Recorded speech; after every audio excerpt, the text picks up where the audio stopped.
got you.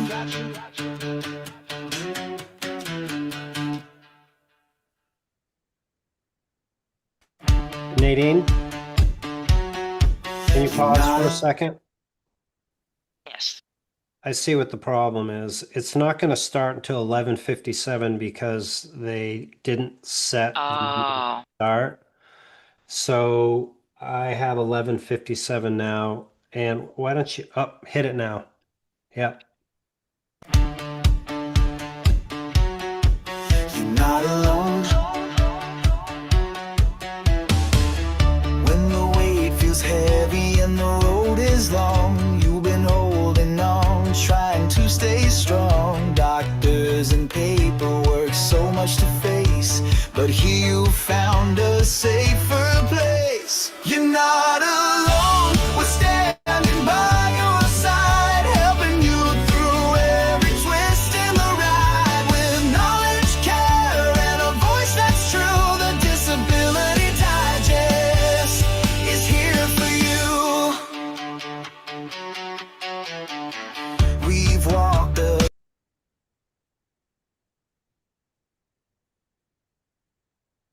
Greetings, everybody. Brian Terrian here from the Disability Digest, and welcome to our Wednesday YouTube live event.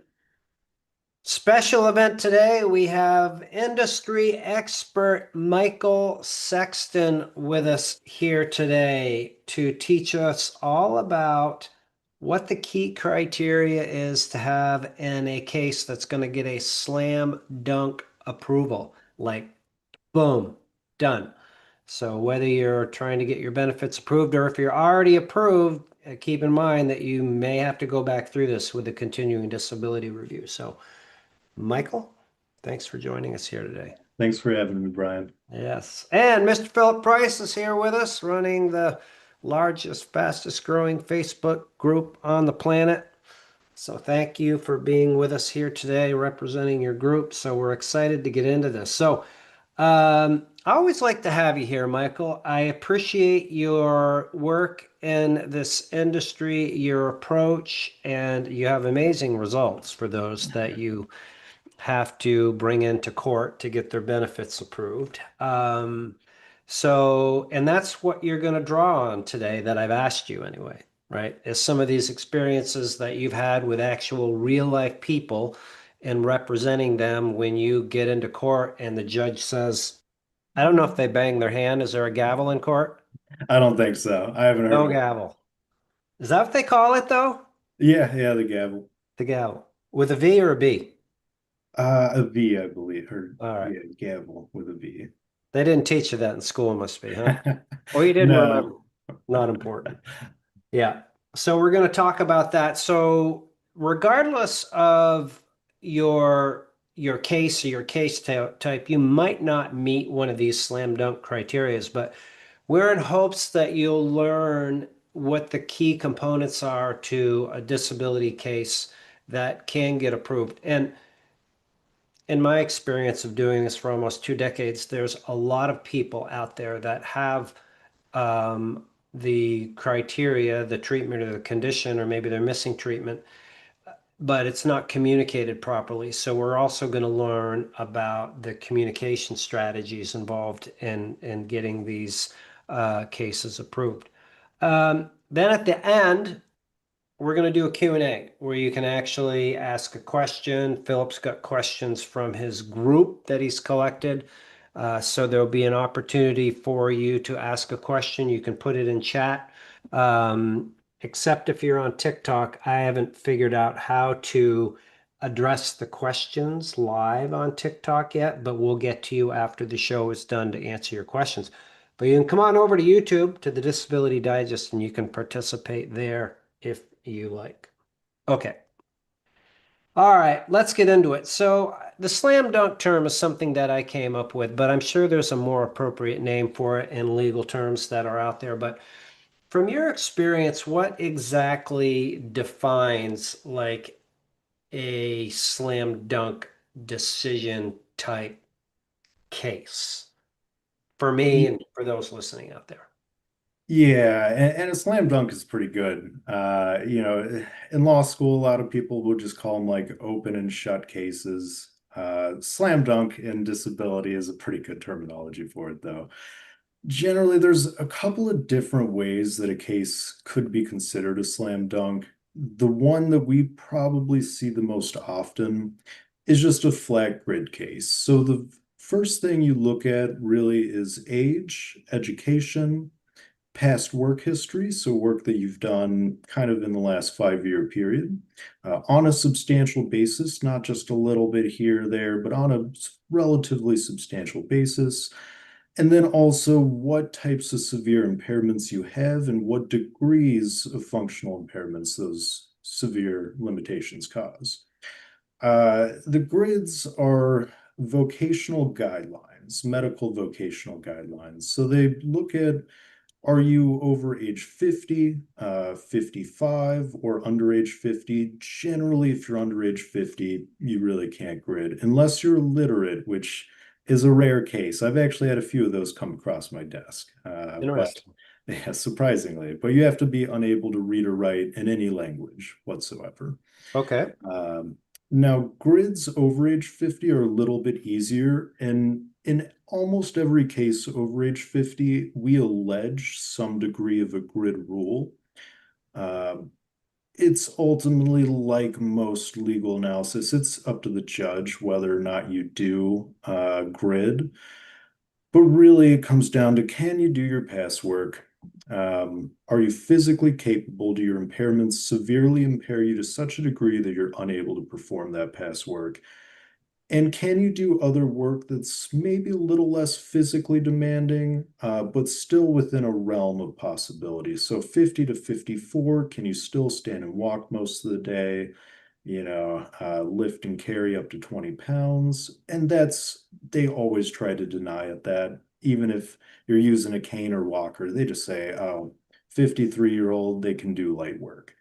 Now, over age 55, that's really what we look for on the slam dunk analysis. I'm going to put the grids up on the screen just for a visual for people out there. So you can actually go and look at these. It's public information. And I'm sorry to interrupt you, Michael, but Oh, this will kind of give people an idea what Michael is talking about. So you have age, education, and your previous work here. But if you just look, or I use the search term SSA grids, it's a quick way to do it. But yeah, they're out there. So, okay, sorry to interrupt, but thought that would be helpful. yeah, there's a long list of them. Generally, a medium RFC, so an ability to perform medium work, lifting up to 50 pounds, you can't grid. The slam dunk type of grid case is you're over age 55 or Hmm. 55 or older. Your past work was pretty heavy. I mean, you did like construction type labor, factory intensive, physically intensive type labor. And most importantly, in that scenario, you did not perform supervisory duties in which you supervised other employees, and you did not have the ability to hire and fire. Or alternatively, what they look at is transferable skills. You didn't also, part of that job, perform lesser physically demanding duties. A lot of people, and we see this almost every case, maybe you're lifting, you're climbing into factory components, mechanic types, you're lifting and carrying heavy things, you're doing a lot of postural movements. But part of the day, you'd go sit in an office, you'd make phone calls, you'd delegate tasks. It gets harder to grid there. We still argue it, of course. But if solely your past work was that physically demanding, mechanic type work, I mean, and your severe impairments are physical, of course, and limit you substantially, that's kind of what we look for a slam dunk case. Okay. So the more physical the work is that one is involved in over age 55, the higher likelihood that they could fall into this slam dunk criteria. Exactly. Super important, the work history report they send out. I know we've discussed it in other videos, When you fill that out, you need to make it known how physically demanding that work was. And ideally, watch some of Brian's past videos on how to go about doing that. It's important. So somebody that has an administrative type job, like administrative assistant that's sitting 6 out of 8 hours and doesn't have any heavy lifting, that would be more difficult for a case like that. Am I correct? Substantially so. We still allege the grid rules, but then it gets into the skill level of your past work. And do you have the mental capacity to perform that skill level? And it's more complicated. What about the uniqueness of a profession? Like I can remember we worked with a gentleman once who used to physically climb like it was in Texas, Philip, the oil towers. So he went up a certain way automatically, but then he was belted and he actually had to scale these things, right? So somebody like that, it's like, okay, that's what he did for work. It's not real transitional. Like, would that be fall in that slam dunk category? Yeah, that definitely would. That would be, I mean, essentially like not necessarily an accommodated job, but a work environment that doesn't generally exist in the national environment or national economy. And it's so secluded and specific that you're just not going to find any significant numbers elsewhere. Okay. All right. Cool. Well, this is interesting. Hopefully, it's helpful for you out there. If you are an administrative assistant, don't be discouraged. We're just talking about the slam dunk criteria, right? Um, Anything else on your mind that you could share with us about these or? Yeah, oh, absolutely. So there's a number of examples of other what we would determine to be kind of slam dunk type cases. So the step three part of the analysis of whether you're disabled, do your impairments meet or equal the severity of a listed impairment? We always allege listings. Again, it's ultimately up to the judge or adjudicator whether or not they find that you do meet or equal a listing. The most typical ones are like the 12.0 mental disorders or the 1.15 back disorder. Very difficult to meet. And for everyone out there, 1.15, if you have back disorders and you need to use a cane or walker, you need to get that cane or walker prescribed because part of the criteria, which they changed a number of years ago, used to be much easier. Now we need to show that it is medically necessary. Easiest way to show that is if it's prescribed by a medical professional. Okay. Other listings that are the most, slam dunk types are listings involving specific diagnostic exams to show like what level of ejection fraction you have in your heart, what type of pulmonary function testing you have. If you meet that level or full scale IQs, under 71. If you meet that level, those are generally considered slam dunk cases.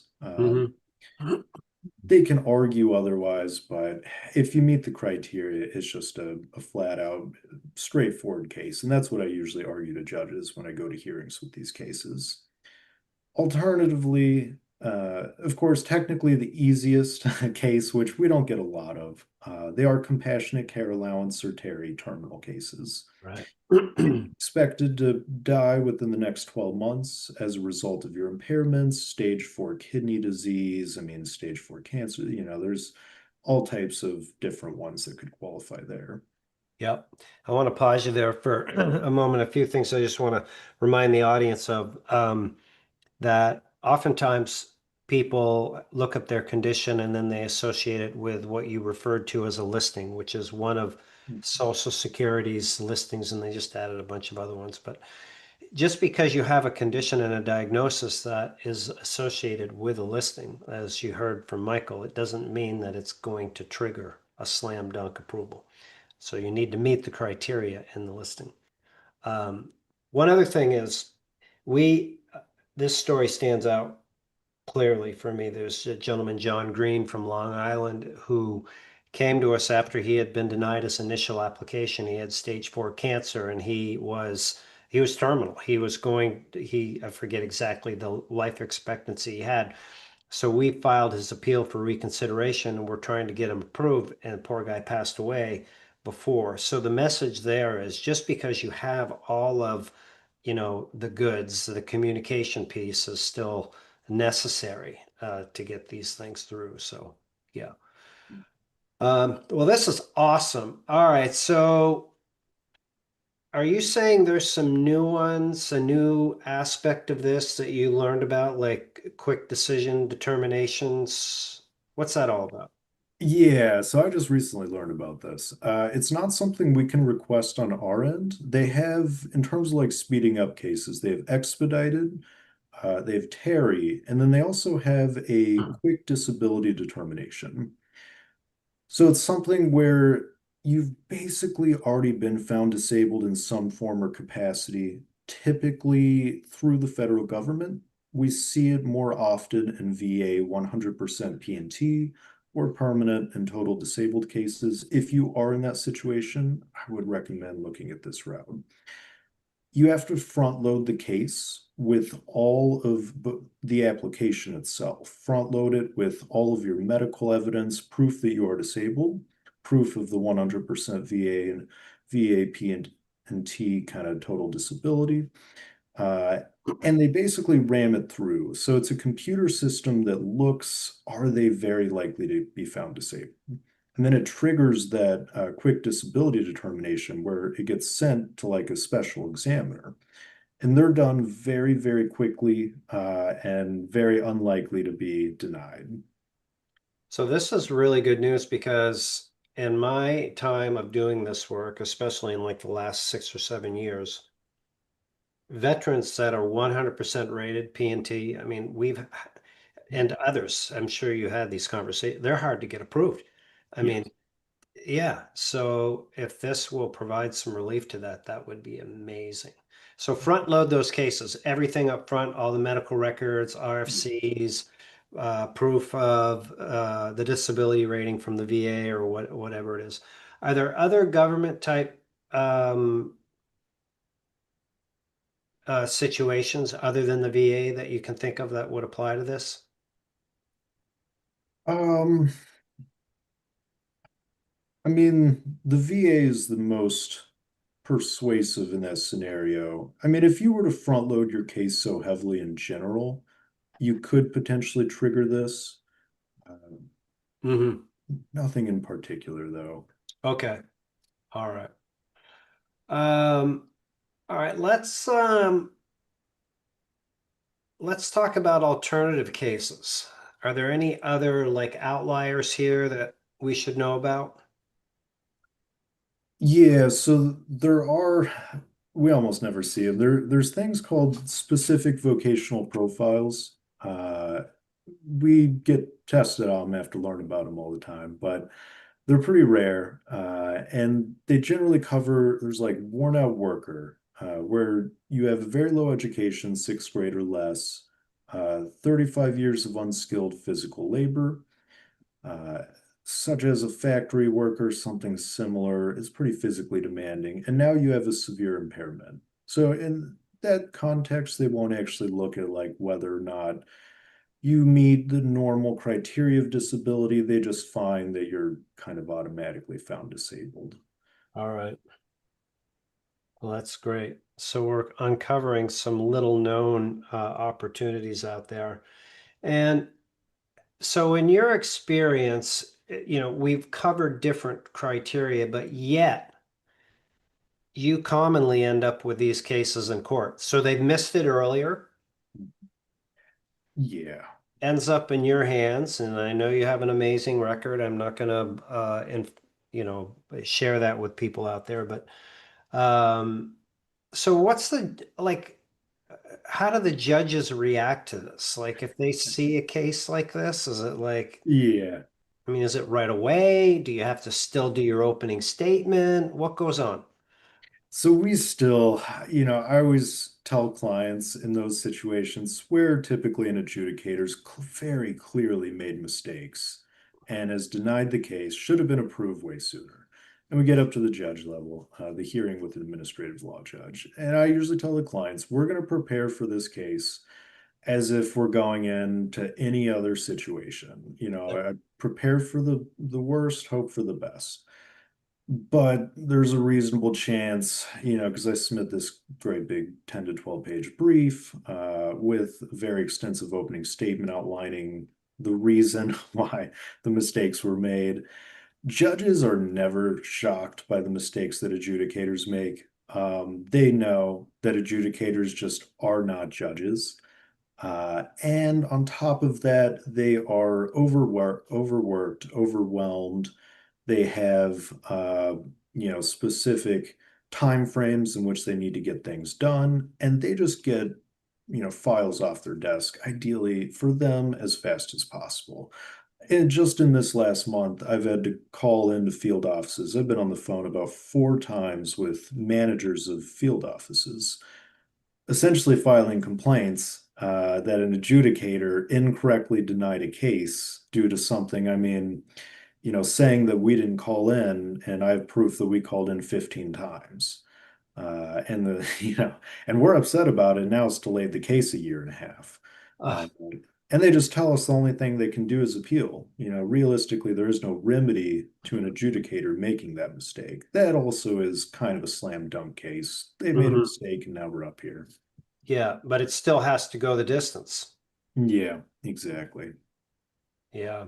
So again, if you're listening out there and it's not clear to you yet from what Michael is sharing with us, is to have a clear, concise, well put together, front loaded case, ideally, so that the decision can be made, because the volume of work, the inaccuracies, like Attorney Brown that was here last week was saying, that if you do all their work for them and you lay it out, it makes it a lot easier for them to make a decision, because they do have to approve some. Okay, this is awesome.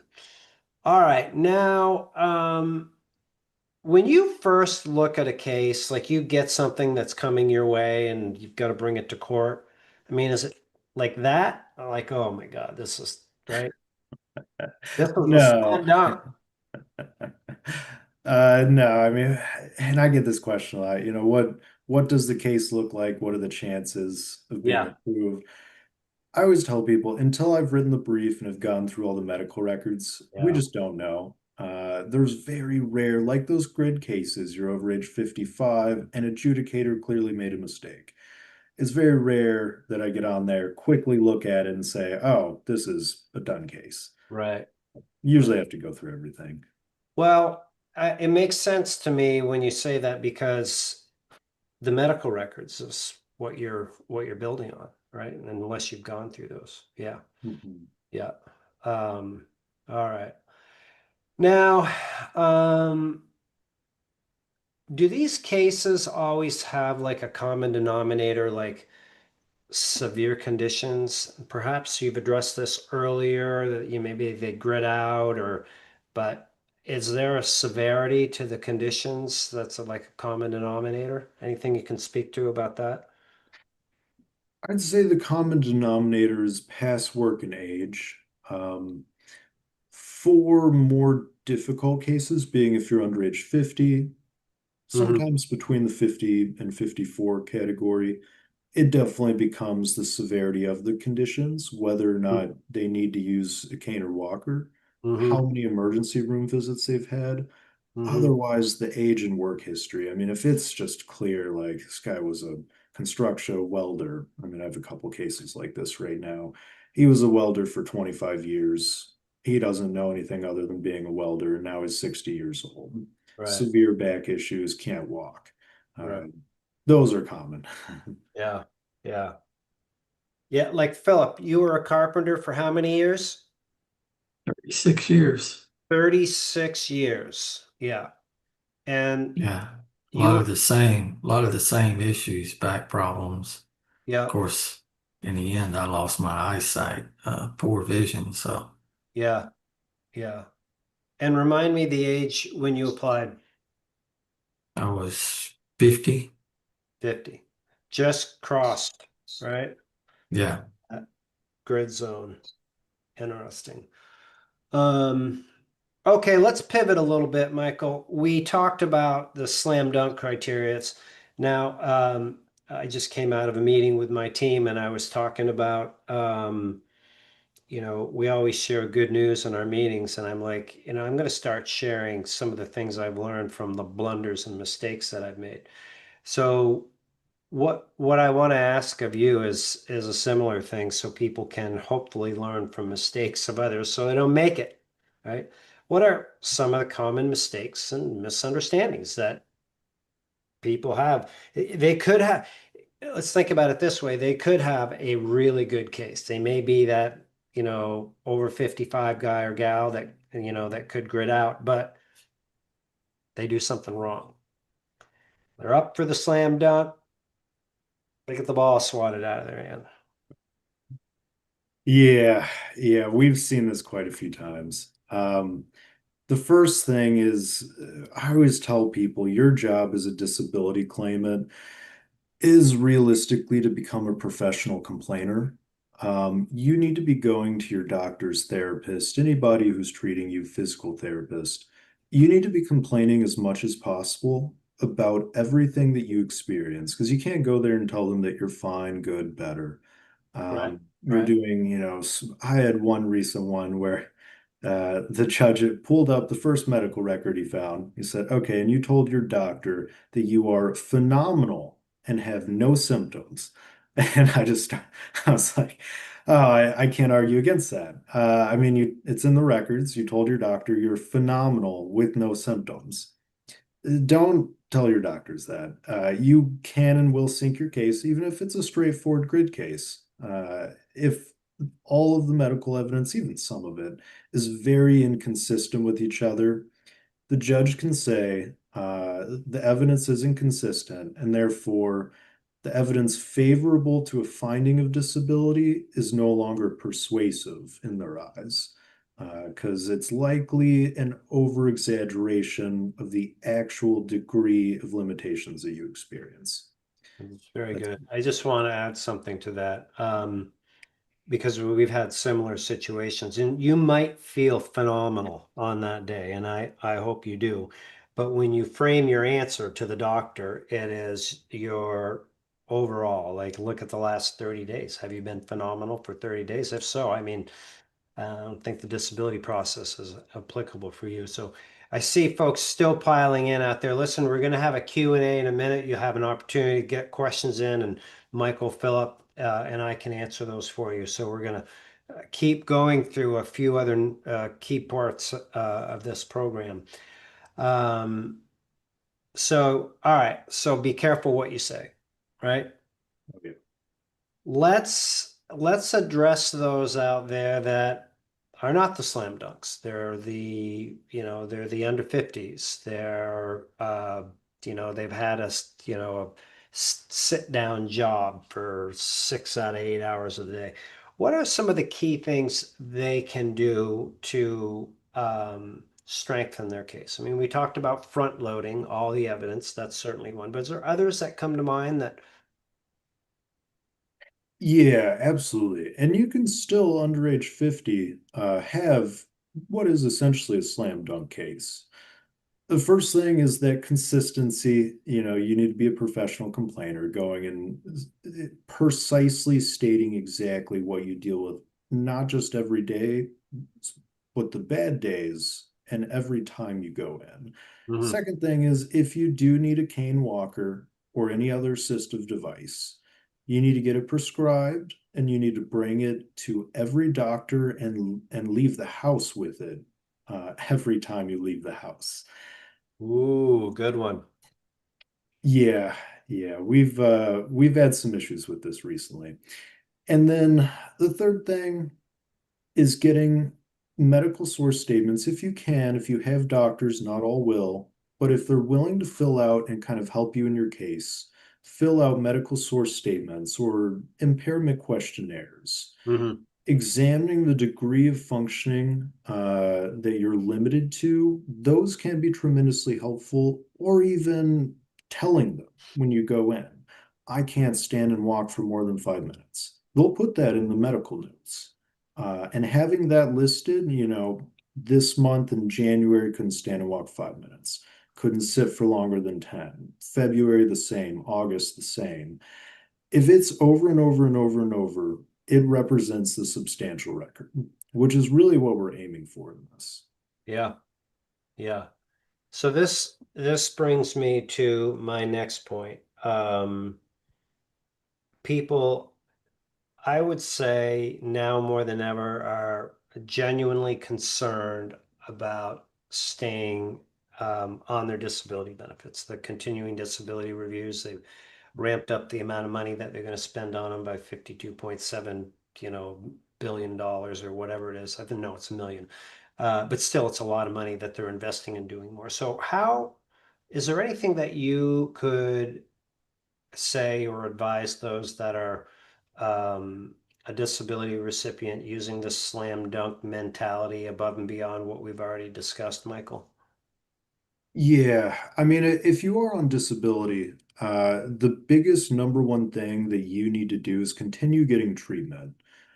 Just because you have been found disabled does not mean that it will continue. They Mm, typically do CDRs, continuing disability reviews, every 3, 5, or 7 years. As mm, Brian was saying, they're ramping them up in the most dramatic way I mm, think Social Security's ever seen. mm, You're pretty much guaranteed to get a CDR and probably sooner than later.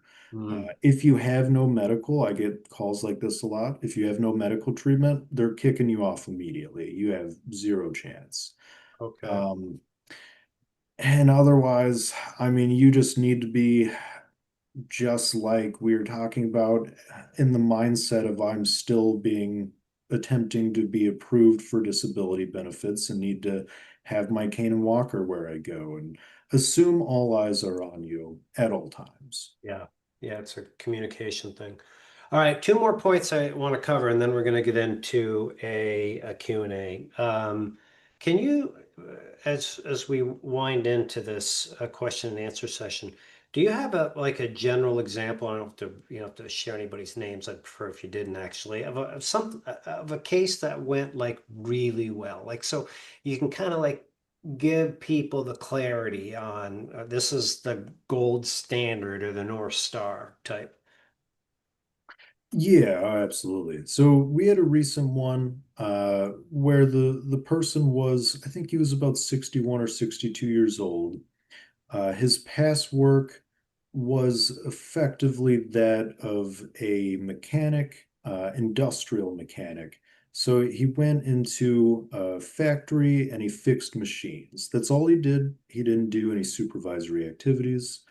And we see cases similar to this fairly often. Still ends up at the hearing level because, adjudicators are not judges. Uh, but I mean, he very clearly, has no past work he can perform. He's over age 55. His symptoms and conditions are specifically his back, neuropathy. He's undergone multiple surgeries. He can barely stand and walk. It's as straightforward of a slam dunk type of example you can pretty much get. Mm-hmm. Beautiful. Now, let's pivot. There's got to be somebody out there that has screwed this up, right? I'm just going with it, right? Because I mean, I know we've had it. Everything's in line, but they did something they weren't supposed to do. So, do you have an example like that? Listen up, Yeah, folks. yeah, and this is a word of advice for everybody applying for disability benefits. We did not used to see this happen very often. Be very cautious about this. We have been seeing a dramatic increase of OIG investigations. It used to be more limited to people who would raise red flags on Facebook, posting pictures of themselves doing things they're not supposed to do. Now we're seeing it just someone applies for benefits. They allege that they can't stand and walk. They need a cane, a walker. I mean, there's really no obvious red flags with the case. But there's an OIG, a disability investigative team that is outside their house watching them walk outside of the house without a cane, pick up heavier, items that they probably are alleging that they can't carry and lift. going to social outings or events, you need to be assuming that, I mean, it's unlikely that they are. You need to just assume that people are watching you when you walk outside of the house, at Wow. least in terms of what you're doing. Mm-hmm. Mm-hmm. So your behavior needs to be consistent with your claim. Yes, absolutely. Yeah. Yeah. I'm thinking about that. I mean, if somebody had a 25-pound lifting restriction and then they went outside and they picked up something that was 26 pounds, well, maybe they could do it that once. But the point is you don't want to expose yourself to, we covered this last week actually. You don't want the guy in the black hat and the sunglasses, coming down on you, the OIG people, Yeah, you because do. it's a real deal. You've had it happen, huh? Oh yeah. Yeah, we've seen several of them recently, and we never used to see them. I mean, they were pretty limited to you're on disability and you've raised red flags in the system. Yeah. Yeah. All right. Well, this has been really fantastic. So we're gonna switch it up now, and we're gonna go into a Q&A. Philip, we'll start with you. Questions from your group, throw them out. And then there is one other thing I did want to discuss with you, but we'll kind of weave it into the Q&A about the big, beautiful bill and the Medicaid piece and what that's going to do for people. So just note that. We'll come back to that one. Philip? Great. I want to start first with someone we have from my Facebook group that's watching live right now, Tanya. Tanya says, you say that you need to have a cane or walker prescribed. What happens when they can't because you have a hand disease like, and I'm going to butcher this, so excuse me, Dupuytren's disease, where you can't hold cane or walker because of the disease in your hands, but have DDD and spinal stenosis. Did you get the question there? Yeah, yeah. So that's a really good question. So part of that listing I mentioned earlier, 1.15 for back disorders, they look at two things. Do you need a prescription for a cane or walker? Or alternatively, do you need it but are unable to use it because of some issue with an upper extremity, with your hand, your wrist, fingers, your arm, shoulder? Get it. My advice would be to get that statement from the doctor that, you can't use a cane or walker, uh, and to let all of your doctors know that it causes too much pain and discomfort to try to use it. Uh, and especially if you have to, if you need it for balance and you're undergoing falls, make note of that on like function report or just a general write-up questionnaire to Social Security. What about a chair in that situation? Like sitting in a chair or No, like a wheelchair, for mobility. Maybe it's not applicable, but that's one thought that I had. If something like that is applicable for some of the time, not all the time, but it's prescribed, would that help? yeah, yeah. The way Social Security sees it, if you need a wheelchair, you're unable to work generally. Yeah. They don't really engage in analysis over a wheelchair. Yep. All right. Good one. Keep them coming, Philip. All right. Thank you, Tanya, for that question. Next one is, what happens during a hearing? I am nervous. My husband knows more about me than I do. Can someone go with you to the hearing? Yeah, maybe. So there's a couple questions there. The first one, what happens at the hearing? We did a pretty good video running down through what the hearing looks like some time ago. Yeah. Uh, if you search up Disability Digest and my name, you might be able to find it on there. It runs through everything, what the process looks like, what to expect. The second thing for someone going with you, you have to request to the judge or the hearings office that a third party family member is going to assist you in testifying or testify as a third party witness. Generally, they sequester you, so that means that you're in the room testifying at one point, and then the other person comes in the room and testifies separately. Make sure there's no appearance of coercion or anything like that. You need to make it known why you can't accurately give testimony reflecting what's going on with you and why the family member knows or would give more accurate testimony, though. Mm-hmm. Good one. Okay. All right, next one. What are the reviews like? I was approved in February and they told me that I have a review after 2 years. Yeah, the reviews, I mean, very similar to the process itself. So they just open your file, they order new medical records, they let you know, hey, we're reviewing your case to see if you're still disabled, if your impairments or conditions have improved, or if you're no longer compliant with medical treatment. And then once they make an analysis or determination, they just send it to you in the mail. If it's a denial and they'll let you know, like, hey, we're removing benefits in a month or two, you can appeal and you can request continued payments in the process. Okay. Next one is a Medicare question. It says, will Social Security notify us before Medicare kicks in? I was approved for disability that started in June of 24, but back pay dated my disability start date as of December of 23. Just trying to understand the start date of my Medicare and how I go about it. You good with this one, Michael, or you want me to pitch in? You're more of a Medicare expert than me, so if you want to handle this one. They might let you know. I've known people that have become Medicare eligible, they haven't gotten their cards. So the best thing to do, in my opinion, is to take control of it yourself and understand when it is. When you look at your award letter, on the top of your award letter, it's going to have the date that you were entitled to benefits, not the date that they found you disabled, the date that you were entitled. And it'll be 24 months from that. So if you're a member here at the Disability Digest or join us, and you have that letter, we can meet with you as part of a benefit review with your membership, go through, help you understand it, and start getting you education information to help you understand what you're entitled to.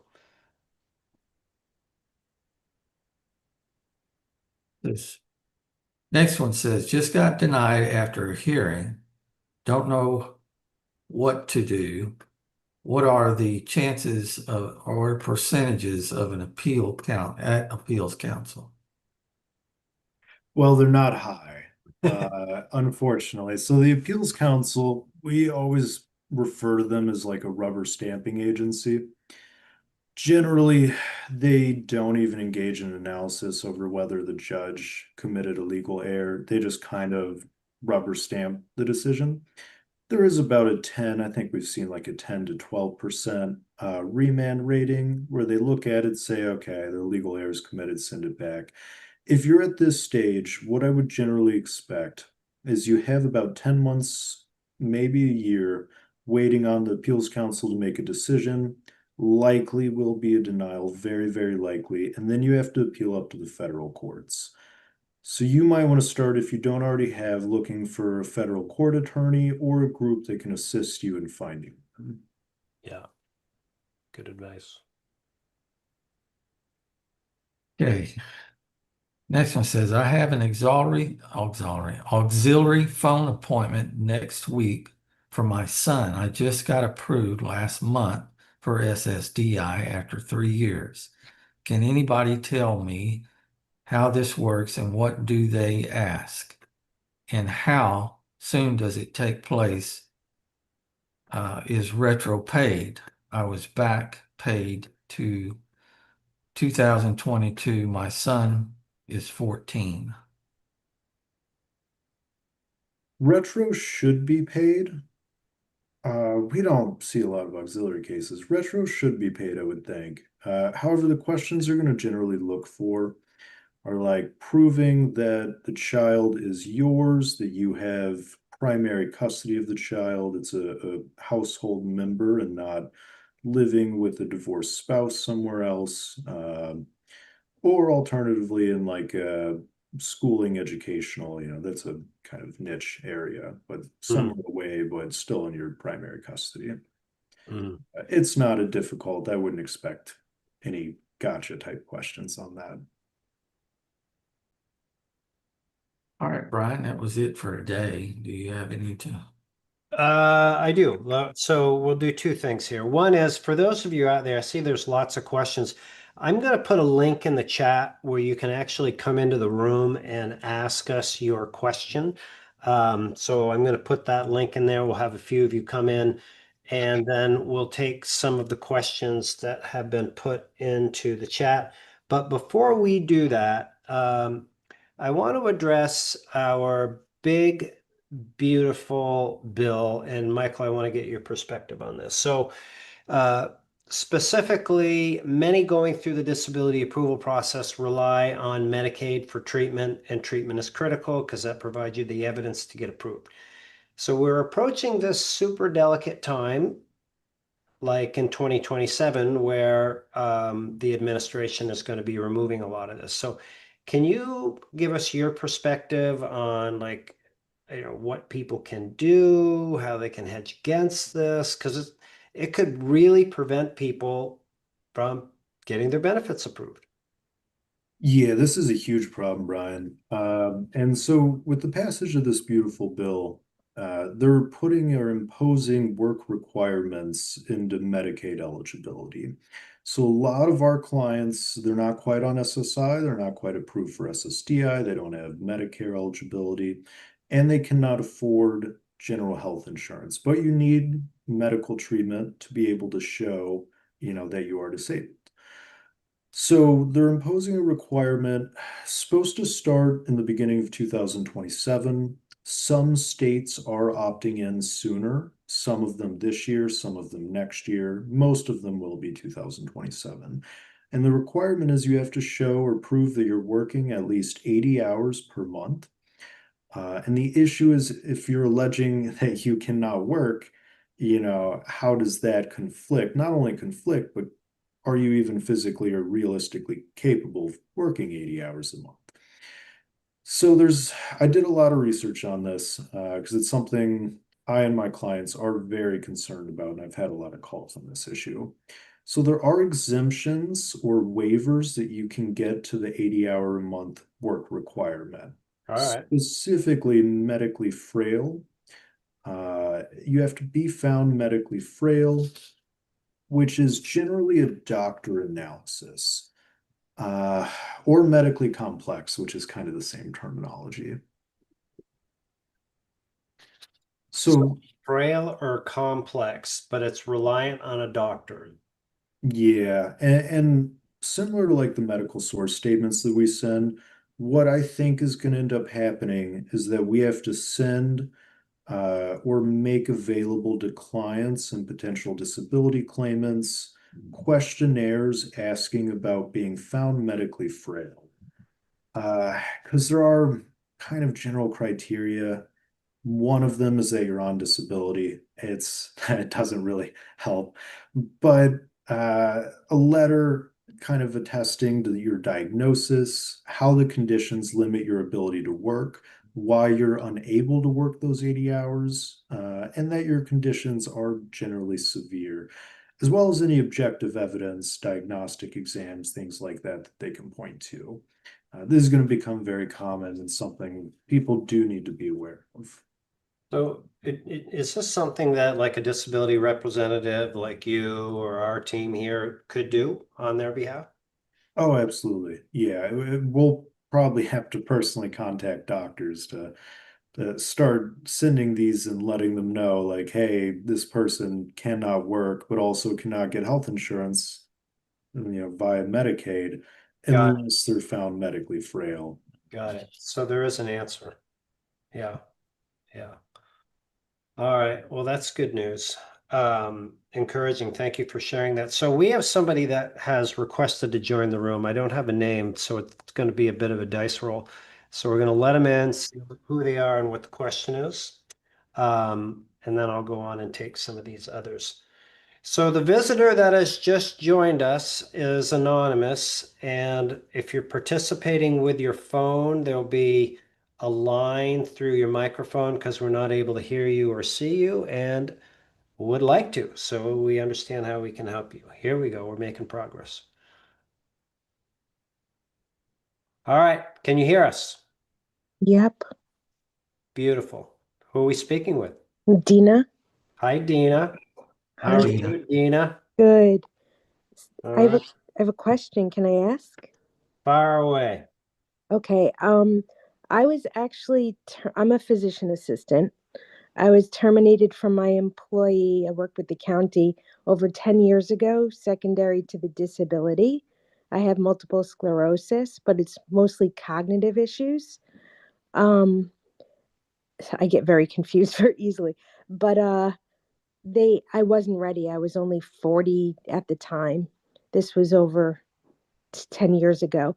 And so I kept working, but in private practices. And I was realizing through the years I just can't do it anymore. So I applied for disability. Of course, even though I'm getting a pension because they retired me on disability, they denied me. So I got an attorney, and I'm going to have a administrative law judge hearing in November. Mm. I don't, mine's, if you look at me, I look fine. I could walk without assistance. Um, I don't know what my chances are, but I mean, this is the only thing I know how to do is in the medical field. Yeah. So I don't know what my chances are. I'm concerned. So are you asking us to look into the crystal ball? Yeah, I guess Yeah. so. And kind I, of predict your future? well, I'm saying, what are the chances of somebody who looks normal? Um, all my all my disabilities are pretty not visible unless you talk to me for a while, and then you realize I'm cognitively disabled. I've had neurocog tests. I have all that information, which which I had given to them. But Yeah, I'm anxious because I don't know if they're going to deny me. sure. I just want to ask you one question and then I'm going to turn it over to our resident expert to comment. Sure. Are you over or under 50? I am 52 years old. 52 years old. All right, Michael. Yeah. All right. Well, hey there. So you mentioned that you had some neurocognitive testing done. That was going to be my first question, so I appreciate that. Yes. Uh, do you know by chance what some of those results on the test scores came back as? Did they come back as like uh, average, mildly sub-average, or like extreme Yes. deficits? Mild cognitive impairment secondary to multiple Okay. sclerosis. Okay. And being 52, do you have difficulty standing and walking for long periods? It's the fatigue, but I can walk. I don't have a problem walking. I just get tired. Okay. Could you, like, if you had to guess, how long could you stand and walk for before you had to sit down or lie down because of fatigue? Uh, I could probably walk for a good distance, like a mile. Okay.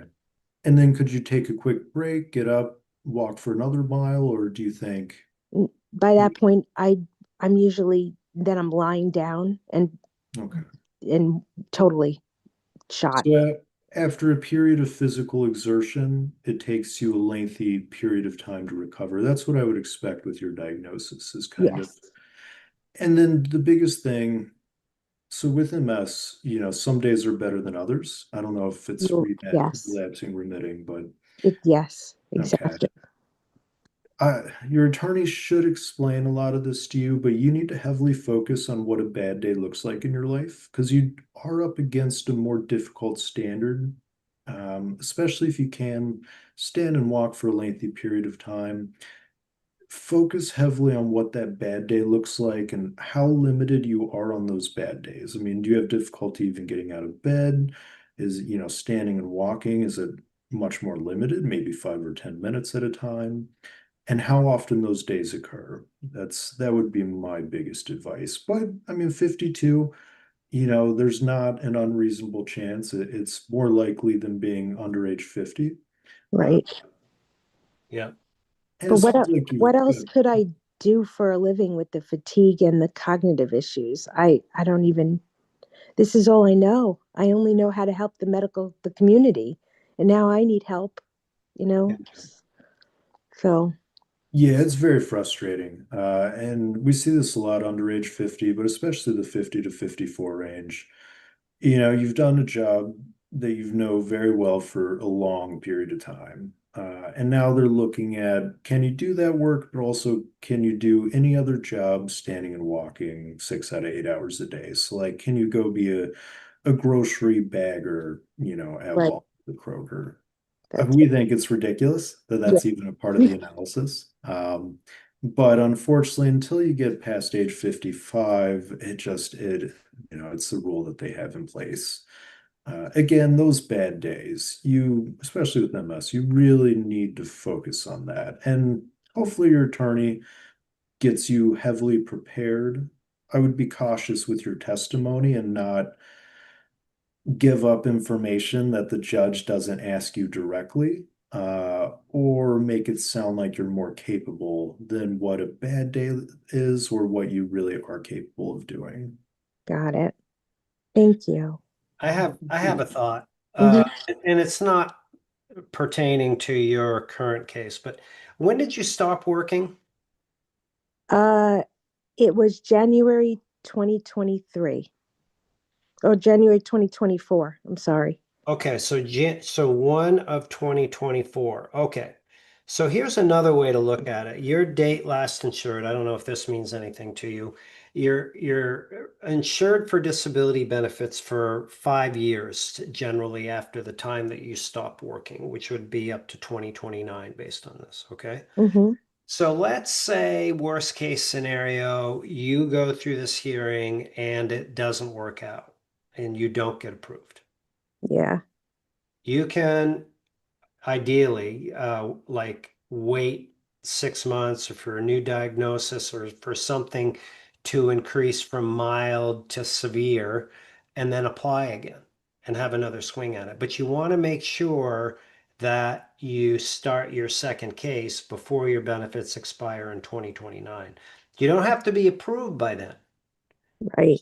to start the case. So here's the thing. I just want to leave you with, hopefully, Dina, with some optimism, is that it's not the end of the road for you. And I have this saying about the man or the woman in the mirror. If you cannot work full time, right? Yeah. 5 days a week, 40 hours a week, then just stay in the game, right? So and we can help you here at the Disability Digest to prepare for your hearing. If you're a member here, then contact us and we'll make sure you get this information. If you're not, join us. Hmm. And there's how to prepare for your hearing. And one of the key things that's in that is we've analyzed like 42 hearings and we broke down all the questions that the judges ask. Hmm. So you'll have an idea, and they're really common. Most of them are on your adult function report, and then they're going to ask you, like, what's a common day like? But that may be comforting for you to know what's coming your way so that you can be prepared. And like Michael said, don't offer more information than you need to. So just, we'd be glad to help you with that. And of course, I'm praying for a positive outcome and that you come back and you say, hey, the crystal ball worked. Thank you, Brian. Thank you. All right. Good Thank you stuff. so Thank you for much. joining us. All right. Be well. Good luck. Thank you. I appreciate you. Okay. Appreciate you. All Bye. right. We have Alicia that is here in the waiting room to join us.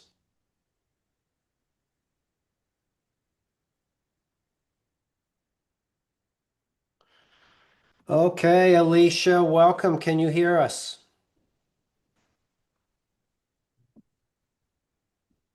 So if you're participating on your phone, just give it a shake and look for something with a red line through it, your microphone and your camera, because they're both off. There you are. Hi, Alicia. Hey there. Oh, your microphone is off though. I can see you talking, but we can't hear you. Maybe I No? There you go. All right. Oh, Thank I didn't necessarily mean to do that, but it's really appropriate. hopefully we get a chance to do this when we get this approval done. But Okay. I am one of your members, and you guys are working with me. And so far so good. Me and Carol, we get along just fine. She's doing a fantastic job. Perfect. So my question is, one of my diagnoses, because I have many, is lumbar spondylosis. And I will be 52 at the end of this year in December. Mm-hmm. So we've sent multiple forms and everything, but the question I have is they requested another SSA 3373 form to list my limitations, even though we did one prior during the initial application. Yeah. And obviously my issues have gotten way worse than when we started. So that's stipulated not only by the doctors filling out their forms, but me also completing the 3373 form. So is that normal? I wasn't sure if that was just normal that they would send that form again for me as being the patient to fill out my limitations. Is that a normal procedure in reconsideration? I'm going to let Michael chime in, but I'll just say this one thing. The Social Security Administration and the term normal, not so much. But Okay. Michael, what do you have to say? Yeah. Yeah. Hey, Alicia. It's good to Hi. meet you. So yeah, they do always send that. If like you were denied at the initial stage and now you're at reconsideration appeal, they always resend the function report, the 3373. Mainly they want to see, have you gotten better? Have you gotten worse? Is there any significant changes? I would just fill it out same as you did before, but maybe put on there even, things that have gotten worse. You're having more pain, more difficulty doing things day to day.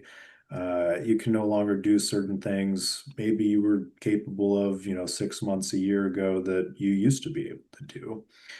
That is pretty common procedure though, and unfortunately they will want it back or they'll kind of try to deny the case for like failure to comply. Okay. We've completed it, but this time I wrote them a book, so they should be real happy with what I wrote. That's That's beautiful. good. Good for you. Well, I thank you for joining us, and we are really looking forward to a positive outcome for you. Yes, sir. Thank you. You guys All take right. care. Thanks, Appreciate Alicia. you. Thank All you, right. Alicia. Bye-bye. All right. Let's take some of the questions that are in queue here. And let's see. Got like probably 10 or 12 minutes. So let's see what we can get done here. Some of these are statements. Okay. File for disability, October of 2024. Just told in August of 2025, and received a letter for CE exams for a mental exam. And is this part of the initial decision process? Okay, sorry, it was a little scattered. So somebody applied, got a request for a mental CE. Is this normal part of the process? Yeah, that's definitely a normal part of it. So it sounds like you're still at the initial application stage. You haven't received a denial and then appealed. It's slow moving. I know October 2024, it sounds ridiculous that an adjudicator just got assigned recently. It's slow moving in a lot of states, especially if we have a lot of clients now in like Texas, Florida, Oh, Alaska, I know. And some of the really slow moving states in the US, like those states, it's a year. I mean, generally until an initial decision gets made, 10 months until an adjudicator gets assigned. It's a normal part of the process, and definitely go to those. And again, bring, if you need anything, cane, walker, any other assistive device, bring those with you and make them known, what difficulties you're dealing with day to day. Make it known as well as you possibly can. Mm-hmm. Good one.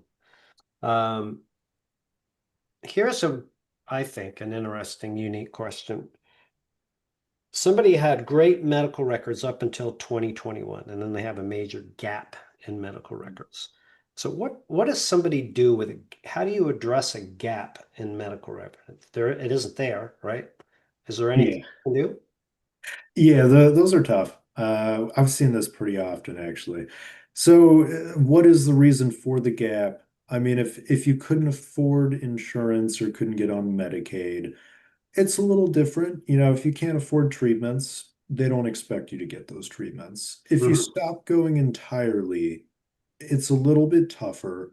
You can still, what we do, we do this pretty often, is we argue because of some type of reason, maybe a mental health breakdown, maybe, who knows, whatever reason we can find, that you stop going for a period of time, but you were disabled, you remain disabled, and the new evidence that you're now getting, the medical treatment, does continue to show that the severity has been unabated or has not changed. Mhm. Um, they're tough, and it depends on the reason. Right. The key thing that you don't want to do, anybody out there, is don't go without treatment. It's the most expensive thing you can do, I think. Yeah. I mean, one, you're not going to feel better. Two, it's the barrier to getting into other benefits, right? So in the ideal world, you get treated and you feel better and you go back to work. You don't have to deal with any of this stuff. I'm fine with that. I mean, all right, let's see. I'm looking for some of these others that may be. Okay, so here's somebody that has Meniere's disease, having 2 to 3 episodes weekly, can't drive or do much of anything. Um, Ringing in both ears, 60, grade 8 education. I can't lift any more than 15 pounds, wondering what the chances are. Now, I just want to give a shout out to this person because they clearly communicated some limitations. Most people just talk about the conditions, right? So let's put this one back in the hopper, in the slam dunk kind of mixer, right? So we have somebody that's over 60, right? And 8th grade education, can't lift, can't drive. We don't know what they did for work, but it has some key ingredients, right? Yeah. Yeah, I actually just did a case like this. So there's a listing for tinnitus, Meniere's, equilibrium issues. I can't remember the exact listing, 2 point something. It's sensory specialist. Senses, and other types of disorders related to that. I would look into that. Do you or does your medical evidence show that you meet that criteria? And then alternatively, yeah, I mean, you're in a good place to where you could grid. Mm-hmm. I would front load your case as much as possible. So when Mm-hmm. you apply, have everything ready to go. I wouldn't wait a year down the road to hope that the adjudicator has everything she needs to make that finding. Mm-hmm. Mm-hmm. Yeah, the days of guessing were trying to discourage disability applicants from just listening to their brother-in-law who may say, "Oh, just give it a try. Everybody gets denied," right? So, um, that's not it. So, well, listen, I think those are all the key questions, or the ones that we have time for anyway. But this has been awesome to have you back. Another great episode, right? Yeah, I always enjoy being here. Thanks. Yeah, good. So Michael runs his own business, Spartan Disability. You can find him online. He does work for members here at the Disability Digest, which we are delighted about if they unfortunately have to go to court. So we are in hopes that we can have you back again for another wonderful event.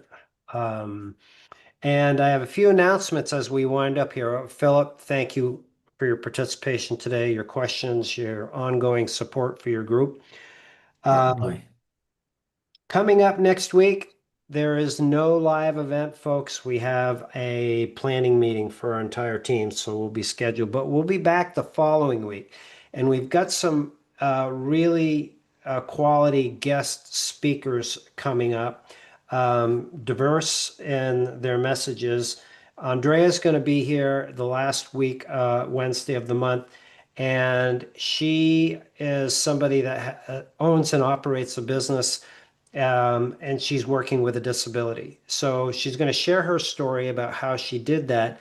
But not only does she do that, she has a social media marketing business, but she is now working with other people to that have sickness or injuries to help them understand how they could get started or possibly get started. And she provides complimentary services. So inspiring and directional. Then in the beginning of October, it is the most critical time of year for disability recipients that rely on their Medicare. So we're having Mark Snearowicz is coming out October 1st to speak to you about all the shenanigans that happened this year with insurance companies and how it's going to impact your Medicare and your Medicare benefits for 2026. The doctors out of network, a lot of the plans have been canceled. So it's just a whole bunch of stuff going on. So that we want you to be aware of what has happened and how it's going to influence your benefits going forward.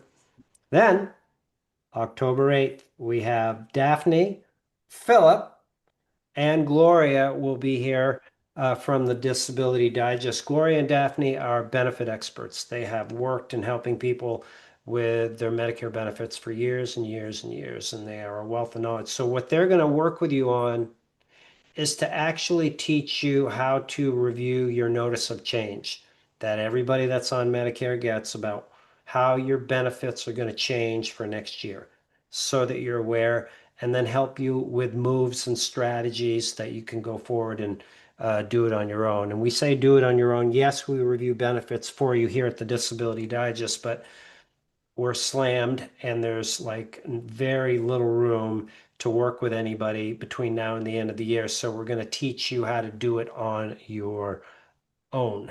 So that's what we have coming up. All right. That's it for today. Michael, thanks once again. Look forward to seeing you in person sometime soon. If not Thank you. back here, that would be great. So again, thanks for your contribution, everybody. Make it a great day. Thanks for attending out there. See you soon.